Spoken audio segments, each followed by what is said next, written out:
Morning students, நாங்கள் computer sir Arulmurugan sir பேசுகிறோம். Next பார்த்திங்கன்னா 7th சாப்டரில் என்ன டாபிக் பார்க்குறோம் அப்படின்னு பார்த்தீங்கன்னா, நுண்ணறைகளை சேர்த்தல்.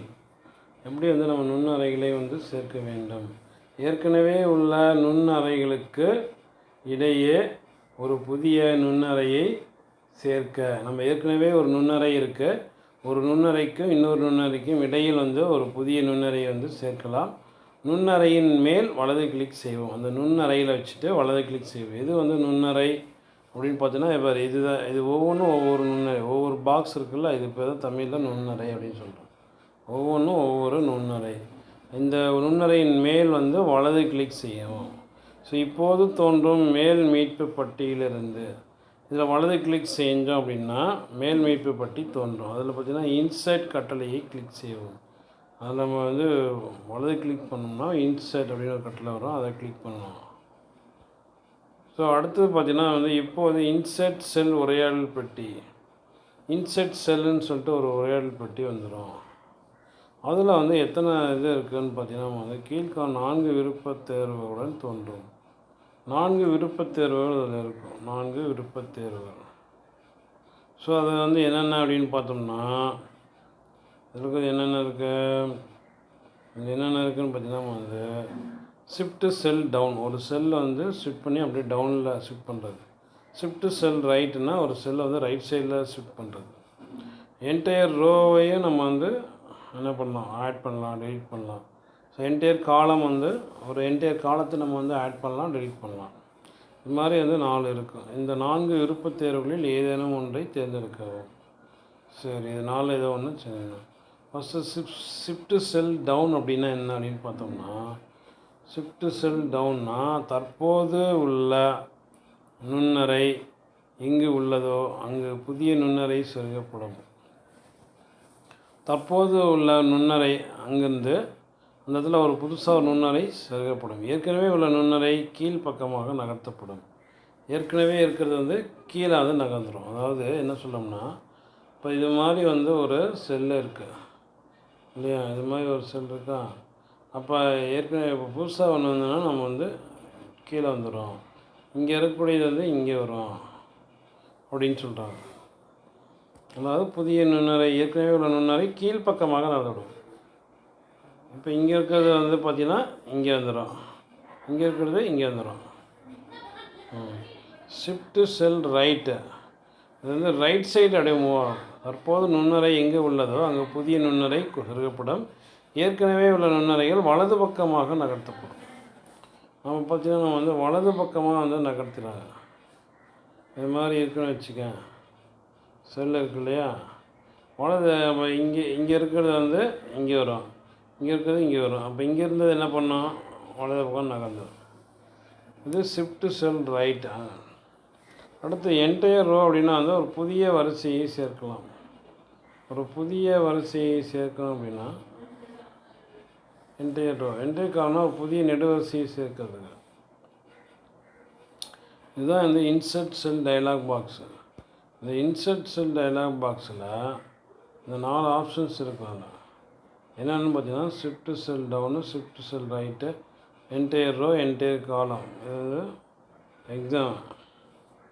சரி, ஓகே. அடுத்து பார்த்திங்கன்னா நம்ம 3 பட்டன்ஸ் இருக்குது. Okay, cancel, help buttons. அடுத்து பார்த்திங்கன்னா ஒன்றுக்கும் மேற்பட்ட வரிசை அல்லது நெடுவரிசைகளை சேர்த்தல். எப்படி நம்ம ஒன்றுக்கு மேற்பட்ட வரிசை நெடுவரிசை எப்படி சேர்க்கணும் அப்படின்னு பார்த்தோம்னா, ஒவ்வொரு வரிசை அல்லது நெடுவரிசை, ஒவ்வொரு வரிசை அல்லது நெடுவரிசையாக சேர்ப்பதற்கு பதிலாக ஒன்றுக்கு மேற்பட்ட வரிசை அல்லது நெடுவரிசைகளை ஒரே நேரத்தில் சேர்க்க முடியும். நம்ம ஒவ்வொரு வரிசையாக சேர்ப்பதற்கு பதிலாக அல்லது ஒவ்வொரு நெடுவரிசையாக சேர்ப்பதற்கு பதிலாக ஒட்டுக்காக நம்ம என்ன பண்ணலாம், 3 வரிசை 3 நெடுவரிசைகளை நம்ம ஒட்டுக்காக சேர்க்க முடியும். அதாவது ஒரே நேரத்தில் அதிகமாக ஒன்றுக்கு மேற்பட்ட வரிசை நெடுவரிசைகள் சேர்க்க முடியும். செருகப்படுவதற்கு ஒன்றுக்கு மேற்பட்ட வரிசை அல்லது நெடுவரிசை தேர்வு செய்க. இதில் விவரிக்கப்பட்ட வழிமுறைகள் என்னென்ன இருக்குது பார்த்தீங்கன்னா, ஃபஸ்ட்டு இன்சர்ட் செல் என்ற கருவிப்பட்டையை பயன்படுத்த வேண்டும். இன்சர்ட் செல் நெடுவரிசை மற்றும் நுண்ணறைகளை எப்படி சேர்க்கணும். நுண்ணறைகள் வரிசை மற்றும் நெடுவரிசைகளை சேர்க்க இன்செட் செல் அப்படின்னு சொல்லிட்டு ஒரு கருவிப்பட்டி உள்ளது. இந்த இன்செட் செல் மிதவை கருவிப்பட்டி பார்த்திங்கன்னா அது எப்படி வரணும்னா, வியூவில் போயிட்டு டூல் பாரில் போயிட்டு இன்செட் செல் கொடுத்தோன்னா அந்த இன்செட் செல் டயலாக் பாக்ஸ் வரும். ஒரு சிறிய மிதவை கருவிப்பட்டை 4 பணிக்குறிகளுடன் தோன்றும். அதில் வந்து 4 பணிக்குறிகள். இந்த பணிக்குறிகளை பயன்படுத்தி ஒரு புதிய வரிசை, நெடுவரிசை மற்றும் நுண்ணறையை சேர்க்க முடியும். புதுசாக ஒரு ரோ, அப்புறம் காலம், செல்ஸ் இது எல்லாமே வந்து என்ன பண்ணலாம், நம்ம வந்து சேர்க்கலாம்.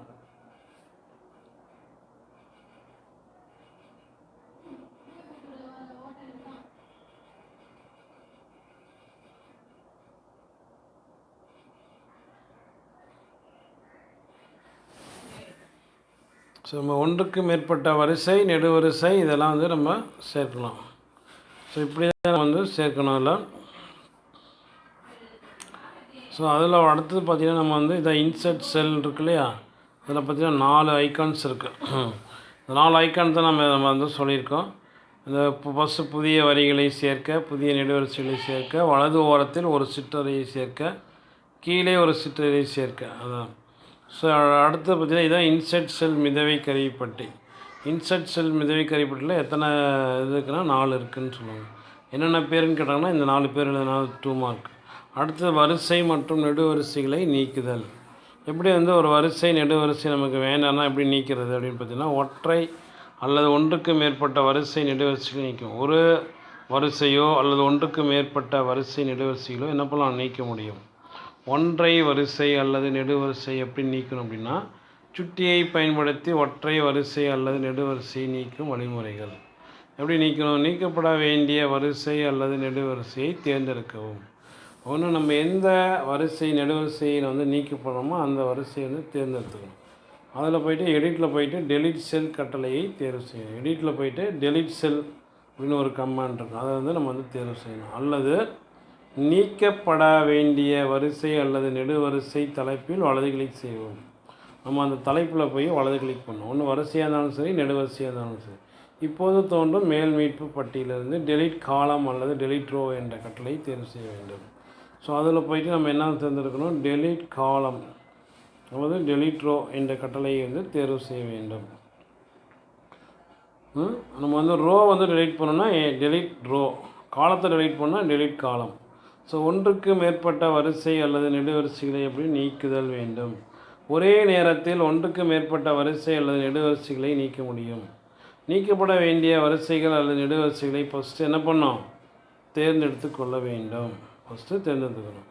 தேர்வு செய்யப்பட்ட வரிசைகள் அல்லது நெடுவரிசையின் மீது வலது கிளிக் பண்ணணும். அப்புறம் மேல் மீட்பு பட்டி தோன்றும், அதில் டெலிட் காலம் அல்லது டெலிட் கோ என்ற கட்டளை செய்யணும். அல்லது எடிட்டில் போய்ட்டு டெலிட் செல் தேர்வையும் கிளிக் செய்யலாம். ஸோ நம்ம வந்து சேம் வந்து அதேமாதிரி தான் டெலிட் ரோ கொடுத்தோன்னா டெலிட் ஆகும், டெலிட் காலம் கொடு, அல்லது எடிட்டில் போய்ட்டு டெலிட் செல் கொடுத்தாலும் டெலிட் பண்ணிக்கலாம்.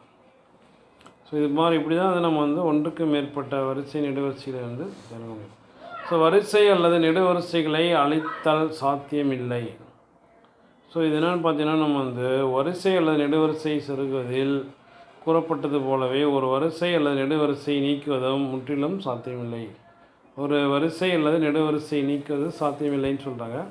ஒரு வரிசை அல்லது நெடுவரிசை அளிக்கப்படும் போது அதில் உள்ள அனைத்து தரவுகளும், வாய்ப்பாடுகள் மற்றும் வடிவூட்டல்கள் அளிக்கப்படுகின்றது.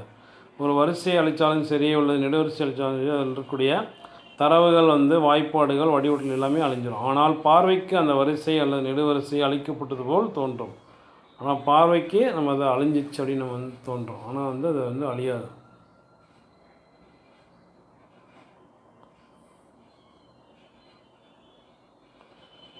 ஸோ இது மாதிரி வந்து நம்ம வந்து என்ன கொடுக்கணும்னா, நம்ம வந்து ரைட் கிளிக் பண்ணணும். ரைட் கிளிக் பண்ணோடனே வந்து ஒரு பாப்அப் மெனு வருது. அதை தான் பார்த்திங்கன்னா இன்சர்ட் காலம் அப்படிங்கிறது டெலிட் காலம் இருக்கா, டெலிட் காலம் இருக்குன்னு இல்லையா, அதை நம்ம வந்து கிளிக் பண்ணோம்.